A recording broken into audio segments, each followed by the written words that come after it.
இயேசு அவளுக்கு பிரதியுத்தரமாக, ஸ்திரீயே, உன் விசுவாசம் பெரியது, நீ விரும்புகிறபடி உனக்கு ஆகக் கடவது என்றார்.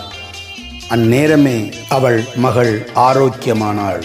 ஆம் தேவஜனமே, நீ விசுவாசித்தால் தேவனுடைய மகிமையை காண்பாய். எவ்வளவு பெரிய காரியமாக இருந்தாலும் சரி, இன்றைக்கு இயேசுவை விசுவாசியுங்கள். உங்கள் விசுவாசத்தை இயேசு கனப்படுத்துவார். இதுவரை நடக்காத நன்மைகளை நடத்தி தருவார், இன்றைக்கே தருவார் என்று விசுவாசியுங்கள். ஜெயம் பெறுங்கள்.